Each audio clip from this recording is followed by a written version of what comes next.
بسم اللہ الرحمن الرحیم۔ میری پھپھو لندن سے ہمیں ملنے آئی تو ہمارے پھٹے پرانے کپڑے دیکھ کر امی سے کہا تم اپنی بڑی بیٹی میرے ساتھ لندن بھیج دو، میں اس کی وہاں پر جاب لگوا دوں گی، پھر تمہارے بھی حالات بدل جائیں گے۔ امی نے میری بہن کو پھپھو کے ساتھ بھیج دیا۔ میری بہن ہر ماہ ہمیں 5 لاکھ بھیج دیتی۔ ہمارے گھر پیسے کی ریل پیل ہو گئی تھی۔ میری ماں نے میری شادی ایک امیر گھر میں کر دی۔ میں اپنے شوہر کے ساتھ لندن گھومنے گئی تو وہاں کچھ لوگ ایک گنجی عورت کو مار رہے تھے۔ میں اس عورت کو بچانے گئی تو اس کی شکل دیکھ کر میری چیخیں نکل گئی، کیونکہ وہ تو میرا نام روشنی ہے۔ میرے ابا ایک پرائیویٹ ادارے میں ڈرائیور کی جاب کرتے تھے۔ وہ اپنی آدھی سے زیادہ تنخواہ اپنے آپ پر لگا دیتے۔ وہ زیادہ تر اپنے آفیسر کے ساتھ وہاں یہاں گھومنے نکل جاتے تھے۔ انہیں گھر کی اور ہماری کوئی پرواہ نہیں تھی۔ میں نے کبھی بھی اپنے ابا کو کھلے ہاتھوں پیسے امی کو دیتے ہوئے نہیں دیکھا تھا۔ امی کو جب بھی میں نے دیکھا تو پائی پائی کا محتاج ہی دیکھا۔ اپنی ضروریات کے لیے بھی پیسے ان کے پاس کبھی نہیں ہوئے تھے، حتیٰ کہ اگر کسی ڈاکٹر کے پاس جانا ہوتا تو وہ یہاں وہاں سے ادار لے کر ڈاکٹر کے پاس جاتی۔ بچپن تو ہمارا یہ سب دیکھتے ہی دیکھتے گزر گیا۔ اس وقت ہم چھوٹے تھے، باتوں کی سمجھ بھی نہیں تھی اور پتہ بھی نہیں تھا کہ اس پر کیا اپنی رائے کا اظہار کریں۔ لیکن یوں یوں میں اور میری بہن رمشا بڑے ہوتے چلے گئے تو ہمیں گھر کی یہ روٹین دیکھ کر بہت دکھ ہوتا تھا۔ میری بہن رمشا اور میں اکثر اس حوالے سے بات کرتے کہ آخر ابا ایسا کیوں کرتے ہیں، حالانکہ ٹھیک ٹھاک ان کی آمدنی ہے، بس وہ صرف اپنے بارے میں ہی کیوں سوچتے ہیں۔ امی کو پیسے اتنے ناپ تول کر دیتے ہیں کہ بس دال روٹی ہی ہوتی ہے ان پیسوں سے۔ نہ تو ہم اپنے لیے کوئی کپڑا بنا سکتے ہیں اور نہ ہی اپنے لیے جوتے لے سکتے ہیں۔ ہمارے کپڑے بہت پرانے ہو چکے ہیں۔ اگر امی کبھی ہمارے لیے ابا سے پیسے مانگنے کی بات کرتی تو ابا شدید غصے میں آ جاتے اور کہتے کہ پیسے درختوں پر نہیں لگے کہ جہاں سے توڑ کر میں تمہیں دوں۔ ابا اکثر امی کو اتنی جلی کٹی سناتے تھے کہ ہم دونوں بہنوں کا دل کٹ کر رہ جاتا تھا۔ ہم جوائنٹ سسٹم فیملی میں رہتے تھے۔ میرے تایا میرے ابو سے بھی زیادہ کماتے تھے اور وہ اپنے بچوں پر خوب خرچ کرتے تھے۔ ان کے بچے اچھے کھاتے اور پیتے تھے، اس میں ہم دونوں بہنیں احساس محرومی کا شکار ہو جاتی۔ ہم بچپن سے یہی دیکھتی آ رہی تھی کہ تائی جب بھی سالن بناتی تو اپنے بچوں کے لیے الگ کر لیتی، جو کہ زیادہ شوربے والا نہیں ہوتا تھا، لیکن بعد میں ہنڈی میں اتنا پانی ڈال دیتی کہ نہ اس میں دال کا پتہ چلتا اور نہ ہی مسالوں کا، یوں لگتا جیسے ہم گڑھے کا پانی پی رہے ہیں۔ امی نے کئی بار اس بات پر اپنی جیٹھانی سے کہا کہ جب ہم نے سالن لینا ہوتا ہے تو آپ اتنا پانی کیوں ڈالتی ہیں؟ تب تائی امی سے لڑنے لگ جاتی کہ تمہارا خامد مہینے کا جتنا خرچ مجھے دیتا ہے اس سے یہی سالن بنے گا، اگر کھانا ہے تو کھاؤ، نہیں تو اپنا کچن الگ کر لو۔ امی تو کب سے چاہتی تھی کہ ہمارا کھانا پینا الگ ہو جائے۔ کئی بار انہوں نے ابا سے اس بارے میں بات بھی کی تھی کہ آپ یہی پیسے مجھے دے دیا کریں، ہم کم از کم ڈھنگ سے کھانا تو بنا سکیں گے، بچیاں اچھے کھانے کے لیے ترس جاتی ہیں۔ تب ابا ایسے میں امی کو اتنی حقارت بھری نظروں سے دیکھتے اور کہتے کہ تم میں اتنی قابلیت ہے کہ تم اپنا کچن الگ چلا سکو۔ بابی انتہائی سمجھدار عورت ہے، وہ پیسوں کی قدر جانتی ہے۔ تب امی حیرت سے ان کی طرف دیکھتے ہی رہ جاتی۔ ایسے میں اور میری بہن نے ہمیشہ یہی دیکھا تھا کہ تائی امی میرے ابا کو اور بھڑکا دیتی تھی اور ابا اپنا غصہ امی کو مار کر ہی ٹھنڈا کرتے تھے، اور جو تھوڑا بہت خرچہ امی کے ہاتھ پر رکھتے تھے وہ بھی دینا بند کر دیتے تھے۔ میں اور باجی رمشا اکثر امی سے لڑ پڑتی کہ آپ نے ایسے بندے سے شادی ہی کیوں کی کہ جو ہماری ضرورتیں بھی پوری نہیں کر سکتا۔ تب امی مجھے بہت ڈانٹتی اور کہتی اگر تمہاری یہ باتیں تمہاری تائی نے سن لی تو میرا کیا حشر ہوگا، تم جانتے ہی نہیں۔ میری تائی ہر وقت میری امی کو بلا وجہ باتیں سناتی رہتی تھی۔ ایسے بھی مجھے تائی پر بہت غصہ تھا اور میں امی کے ساتھ ساتھ ان سے بھی لڑ پڑتی تھی کہ آپ کو تو ابا جیسا خاوند نہیں ملا، اس لیے آپ کو بڑھ چڑھ کر باتیں کرنی آتی ہیں۔ تائی اکثر اپنے ہونٹوں پر ہاتھ رکھ کر حیرانی سے میری طرف دیکھتی اور پھر میری امی کو کہتی فرخندہ تم اپنی بیٹیوں کو کیسی تربیت کر رہی ہو، ساری زندگی خود بھی ناشکری کرتی رہی اور اب اپنی بیٹیوں کو بھی یہی عمل سکھا رہی ہو۔ تب امی ہمیشہ کی طرح ان کے آگے چپ کر جاتی۔ اگر ہم مزید ان سے جھگڑا کرتے تو تائی امی نے فوراً شکایت ابا کو لگا دینی تھی، اور ابا کی ہمیشہ سے یہ عادت تھی کہ وہ تائی امی کی باتوں میں آ کر امی کو ہمیشہ بہت مارا پیٹا کرتے تھے۔ اسی بات پر ہم دونوں بہنیں اپنے باپ سے نفرت کرنے لگی تھی۔ ہمیں ایسا لگتا تھا جیسے بیٹا نہ پیدا ہونے کی وجہ سے ابا ایسے ہو گئے ہیں، مگر اس سب میں ہم بیٹیوں کا کیا قصور تھا؟ میں اپنی بہن سے پوچھتی کہ کیا ہم ساری زندگی ابا کی نفرتوں کا شکار رہیں گی؟ کیا ہماری زندگیاں یوں ہی سسک سسک کر اور چھوٹی چھوٹی چیزوں کی حسرت میں گزر جائیں گی؟ تب باجی میری طرف غور سے دیکھتی اور کہتی تم فکر مت کرو چھوٹی، اللہ نے چاہا تو ایک دن ہمارے دن بھی پھر جائیں گے۔ مجھے نہ جانے کیوں اپنی بہن پر بہت اعتبار تھا۔ کیونکہ اکثر وہ اپنی پاکٹ منی سے مجھے کتنی ہی بار میری پسند کی چیزیں لے کر دے چکی تھی۔ وہ چیزیں ہوتی تو بہت ہی معمولی نوعیت کی تھی، لیکن میرے لیے بہت بڑی اہمیت رکھتی تھی، جیسے کہ باربی ڈول، جس کی فرمائش کرتے کرتے میری زبان تالو سے جا لگی تھی، مگر ابا نے میری یہ فرمائش انتہائی بے دردی کے ساتھ رد کر دی تھی اور کہا کہ تمہاری کوئی عمر ہے گڑیا سے کھیلنے والی، اب تم بڑی ہو گئی ہو۔ اس دن میں پوری رات سو نہ سکی، کیونکہ ویسے ہی ایک گڑیا میری تائی کی بیٹی کے پاس تھی جو مجھ سے عمر میں بڑی تھی، لیکن مصیبت یہ تھی کہ وہ اپنی گڑیا کو مجھے ہاتھ تک نہیں لگانے دیتی تھی۔ اور پھر ایک دن جب میں نے دیکھ لیا کہ میری یہ فرمائش کسی طور پر بھی پوری نہیں ہو سکتی، تو میں نے اپنی تائی کی بیٹی کی گڑیا کو چرا لیا۔ اور یہ میری زندگی کی پہلی چوری تھی جو میں نے اپنے ہی گھر میں کی تھی، اور مجھے یہ چوری کرتے ہوئے کسی قسم کی کوئی شرمندگی نہیں ہو رہی تھی۔ تائی کی بیٹی کو جب اپنی گڑیا نہ ملی تو اس نے پورے گھر میں ہنگامہ برپا کر دیا، رو رو کر پورا گھر سر پر اٹھا لیا اور پھر مجھ پر الزام لگا دیا کہ اس کی گڑیا میں نے ہی چرائی ہے۔ تائی نے بھی اس کی تائید کرتے ہوئے کہا کہ یہ تو ہے ہی چورنی، اب اگر ان کی فرمائشیں پوری نہیں ہوتی تو یہ اپنے ہی گھر میں ڈاکہ ڈالیں گی۔ تائی کی بات سن کر امی رو پڑی اور کہنے لگی کہ کچھ تو خدا کا خوف کرے بھابھی، آپ کی بیٹیوں میں اور میری بیٹیوں میں کیا فرق ہے؟ تب تائی ایک دم سے بولی، یہی فرق ہے کہ میری بیٹیوں نے کبھی چوری نہیں کی اور تمہاری بیٹیوں نے تو آج ریکارڈ قائم کر دیا ہے۔ چھوٹی چھوٹی چیزیں گھر کے اندر سے غائب ہو رہی ہیں، تم نے اپنی بیٹیوں کی بہت ہی غلط تربیت کر ڈالی ہے۔ اب اگر یہ بات تمہارے خاوند کو پتہ چل جائے تو وہ ان کا گلا دبا دے گا۔ زندگی میں پہلی بار مجھے 100 روپے والی گڑیا پر اتنی باتیں سننے کو ملی تھی۔ امی بولی، اگر میری بیٹی روشنی نے آپ کی بیٹی کی گڑیا لے لی ہے تو کھیل کر واپس کر دے گی، لیکن کم از کم اس گھر کی بڑی ہونے کے ناطے آپ کو ایسی باتیں زیب نہیں دیتی۔ باجی پہلی بار میرے حق کے لیے بولی تو میں باجی کا موڈ دیکھتی رہ گئی۔ میری وجہ سے امی اور باجی یہ جانتے ہوئے بھی کہ گڑیا میرے پاس ہے میرا دفاع کرنے کی کوشش کرتی رہی۔ اس بات نے مجھے رلا ڈالا تھا تو میں چپکے سے وہ گڑیا رات کو تائی امی کے کمرے میں رکھ آئی، کیونکہ میں مزید اپنی ماں اور بہن کو کٹہرے میں کھڑا ہونے کا حوصلہ نہیں رکھ رہی تھی۔ اور پھر میں نے اس کے بعد کبھی کوئی چیز نہیں چرائی تھی، کیونکہ میں نہیں چاہتی تھی کہ میری وجہ سے میری ماں اور بہن کی آنکھوں میں بے بسی کے آنسو آ جائیں۔ رمشا باجی نے جب میٹرک کیا تو انہوں نے جاب کرنے کی ٹھان لی، اور اس مقصد کے لیے انہوں نے ایک شاپ پر سیلز مین کی جاب شروع کر دی۔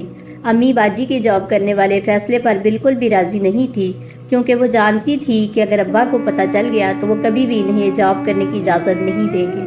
اور پھر جو ہی ابا کو باجی کی نوکری کا پتہ چلا تو انہوں نے پہلے تو امی کو مارا اور اس کے بعد باجی پر بھی ہاتھ اٹھایا۔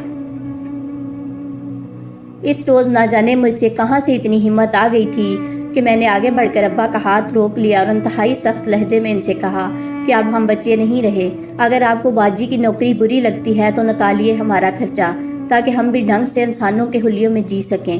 کبھی آپ نے سوچا ہے کہ آپ کی بیٹیاں جوان ہو گئی ہیں اور وہ پرانے اور پھٹے ہوئے کپڑے پہنتی ہیں؟ ہم باہر نکلتی ہیں تو دنیا والے ہمیں دیکھتے ہیں۔ میں یہ کہتے ہوئے رو پڑی تھی کہ ہمارے پاس تو ہمارا وجود چھپانے کے لیے بھی کپڑے نہیں۔ ابا میری باتیں سن کر ہکا بکا رہ گئے اور مجھے اور میری ماں کو برا بلا کہتے ہوئے کمرے سے چلے گئے۔ اس کے بعد تائی امی نے اپنا پروپیگنڈا شروع کر دیا تھا۔ ہر ملنے والی خاتون کو مرچ مسالے لگا کر ہماری عیب جوئی کرتی اور کہتی کہ اس کی بیٹیاں ہے ہی آزاد خیال اور آوارہ، اب یہ باہر نوکری کے لیے بھی منہ ماری کر رہی ہیں۔ سننے والی عورتیں بھی ایسی ہی چٹپٹی خبروں کے لیے ہمارے گھر آتی تھیں اور دانتوں میں انگلیاں دبا کر ہماری طرف طنزیہ نظروں سے دیکھتی رہتی۔ خاندان میں کوئی ایسا گھر نہ بچا کہ جہاں پر ہماری برائیاں تائی کے دوست سے نہ پہنچی ہوں۔ تب امی یہ باتیں سن سن کر رو پڑتی اور اکثر باجی کو ڈانٹتی کہ یہ سب تمہاری وجہ سے ہوا ہے۔ جن چند گھروں سے امید تھی کہ تمہارا رشتہ آ جائے گا، مجھے نہیں لگتا کہ کوئی بھی ہم سے رشتہ داری کرنا چاہے گا۔ تمہاری تائی نے ہمیں بدنام کرنے کا کوئی موقع نہیں گوایا۔ اب کیا ہوگا؟ تو ایسے میں باجی امی کو حوصلہ دیتی کہ میرا رشتہ جہاں ہونا ہوگا ہو جائے گا، آپ کو اتنا فکر مند ہونے کی ضرورت نہیں ہے، جسے ہمارے بارے میں جو سوچنا ہے سوچتا رہے، ہم لوگوں کی سوچ پر پابندی تو نہیں لگا سکتے۔ تب امی چپ ہو جاتی، لیکن مجھے پتا تھا کہ وہ اندر ہی اندر باجی کے لیے رشتہ ڈھونڈ رہی تھی، کیونکہ ہمارے خاندان میں لڑکیوں کی جلدی شادیاں ہو جاتی تھیں۔ تائی کی بیٹیوں کے رشتے بھی طے ہو چکے تھے، اب امی چاہتی تھی کہ میری بیٹیاں بھی اپنے گھر کی ہو جائیں۔ تاکہ وہ سکھ سے سارا ٹھا کر جی سکیں۔ پہلے پہل تو صرف باجی کی نوکری کی وجہ سے ہم پر تہمتیں لگتی رہیں، لیکن پھر امی کو یہ سننے کو ملا کہ یہ اپنی بیٹیوں کی کمائی کھا رہی ہے، اس لیے ان کی شادیاں نہیں کرنا چاہتی۔ جس دن امی کے کانوں میں یہ بات پڑی، اس دن امی ساری رات روتی رہی، اور ایسے ہی جب امی نے اپنی تنخواہ لا کر امی کے ہاتھ میں رکھی تو امی نے وہ رقم باجی کو لوٹا دی اور کہا کہ ہم جیسے وقت پہلے گزار رہے تھے ویسے ہی اب گزارتے رہیں گے، تم یہ پیسے اپنے اکاؤنٹ میں ڈال دیا کرو۔ باجی کو سمجھ میں نہ آئی کہ امی اتنی اجنبی باتیں کیوں کر رہی ہے۔ جب میں نے انہیں ساری صورتحال بتائی کہ آج گھر آنے والی خواتین نے امی کو خوب باتیں سنائی ہیں، باجی نے جب ساری باتیں سنی تو وہ بہت دکھی ہوئی، لیکن انہوں نے ہمت نہیں ہاری اور وہ اگلے دن ہی بازار گئی اور وہاں سے میرے اور امی کے لیے 2 نئے سوٹ اور نئے جوتے لے آئی۔ پہلی بار نئے کپڑے دیکھ کر میری تو آنکھیں خوشی سے جگمگانے لگی تھی، جبکہ امی ان کپڑوں کو دیکھ کر رونے لگی۔ باجی چونکہ اچھی سلائی کر لیتی تھی تو راتوں رات انہوں نے میرے اور امی کے دونوں سوٹ سلائی کر دیے۔ ہمیں کہا کہ انہیں پہن لو، اب اگر اللہ نے چاہا تو ہم بھی اچھا پہنیں گے اور کھائیں گے۔ بہت جلدی باجی نے ہمارا کھانا پینا تائی سے الگ کر دیا تھا۔ آہستہ آہستہ گھر کے حالات بدلتے جا رہے تھے، لیکن آمدنی اتنی زیادہ نہیں تھی کہ جس میں باجی مجھے آگے پڑھا سکتی، کیونکہ میں نے اب میٹرک کر لیا تھا اور باجی کی ہی طرح جاب کرنا چاہتی تھی، لیکن باجی نے مجھے جاب نہ کرنے دی اور کہا کہ میں پرائیویٹ FSC کر لوں اور اپنی تعلیم پر فوکس کروں۔ وہ اکیلے ہی گھر کے نظام کو چلا رہی تھی۔ پھر ایک دن ہمارے گھر لندن سے ہماری پھپھو آ گئی، اور میری پھپھو کی شادی بہت ہی اونچے گھرانے میں ہوئی تھی اور وہ اپنے بچوں اور شوہر کے ساتھ لندن میں رہتی تھی۔ امی پھپھو کے سامنے اپنے دل کے تمام زخم کھول کر بیٹھ گئی۔ تب پھپھو نے میری بڑی باجی سے کہا کہ اگر تم بہت اچھی جاب کرنا چاہتی ہو تو میرے ساتھ لندن چلو، وہاں تمہاری آمدنی بھی اچھی ہو جائے گی اور تمہارے گھر کے حالات بھی بہتر ہو جائیں گے۔ امی کو تو کوئی اعتراض نہیں تھا اور ابا تو پہلے ہی ہم بہنوں کے معاملات پر بات کرنا پسند نہیں کرتے تھے، لہٰذا باجی کا جھٹ پٹ ویزا آ گیا اور پھپھو ان کو اپنے ساتھ لندن لے گئی۔ وہاں پہنچ کر انہوں نے باجی کو ایک پارلر میں نوکری دلوا دی، اور جب 5 لاکھ باجی نے امی کی طرف بھجوائے تو امی حیران رہ گئی کہ کہاں ان کی بیٹی مہینے کے 8,000 کماتی تھی اور 5 لاکھ کما رہی ہے۔ میں اور امی بہت خوش تھے۔ وہیں پر تائی کا ہر وقت موڈ خراب رہتا۔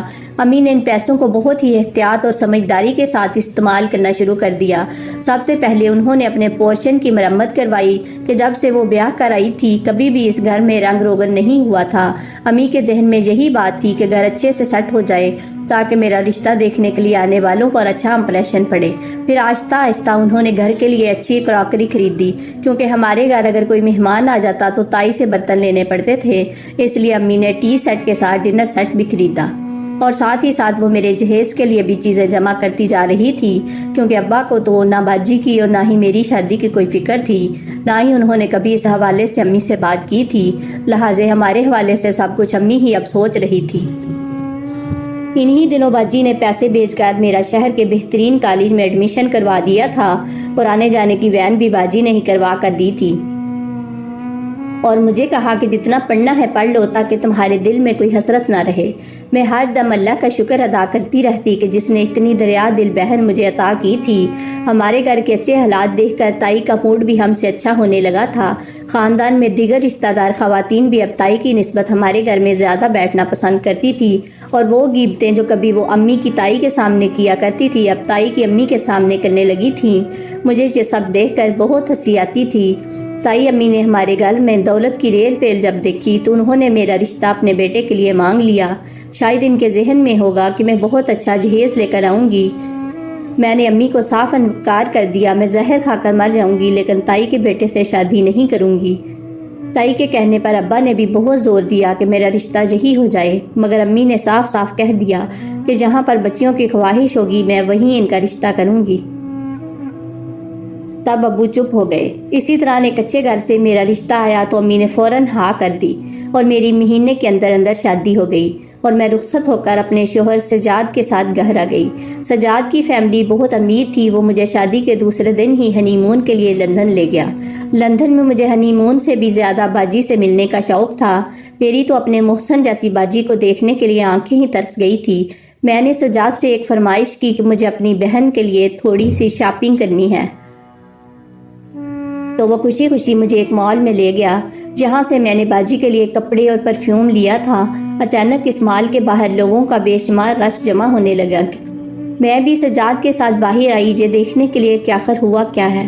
تب اچانک سڑک کے درمیان میری نظر ایک عورت پر پڑی جس کے سر پر بال نہیں تھے۔ شاید کسی بیماری کی وجہ سے اس نے اپنا گنج کروایا ہوا تھا۔ وہ عورت نیچے زمین پر گر کر بے ہوش ہو گئی تھی۔ میں بھاگ کر اسے اٹھانے گئی تو یہ دیکھ کر میری روح لرز گئی اور میرے منہ سے ایک دم چیخ نکلی تھی کیونکہ وہ عورت میری بہن رمشا تھی۔ سجاد نے ایمبولینس منگوائی اور ہم انہیں لے کر فوراً ہسپتال آ گئے۔ باجی کو دیکھے ہوئے لگ بھگ 4 سال ہو گئے تھے اور وہ ان 4 سالوں میں اتنی بدل گئی، اس بات پر مجھے یقین نہیں آ رہا تھا۔ وہ تو اپنی عمر سے بھی بڑی نظر آ رہی تھی اور انہوں نے اپنے بال کیوں کٹوا دیے تھے؟ جب انہیں ہوش آیا تو مجھے دیکھ کر رو پڑی تھی۔ مجھے سب سے زیادہ حیرانگی اس بات کی تھی کہ باجی کے ساتھ پھوپھو نہیں تھی۔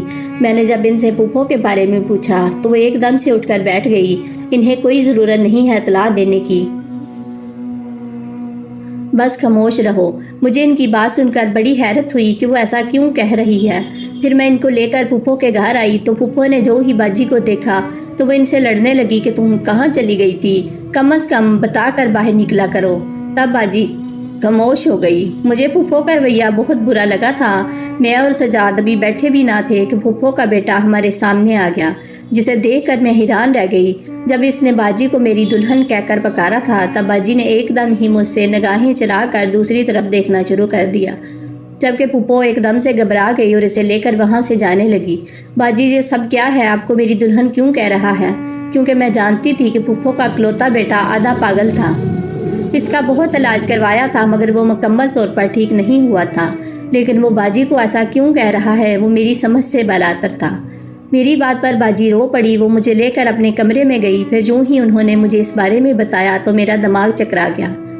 پھوپھو نے باجی کی شادی اپنے بیٹے کے ساتھ کروا دی تھی۔ پھوپھو اور باجی کے درمیان ایک معاہدہ ہوا تھا کہ اگر وہ ان کے بیٹے سے نکاح کر لیتی ہے تو وہ انہیں اپنے ساتھ لندن بھی لے جائیں گی اور ہر مہینے 5 لاکھ بھی دیں گی۔ اور باجی چپ چاپ ہماری خوشیوں کی خاطر خود کو قربان کر بیٹھی تھی۔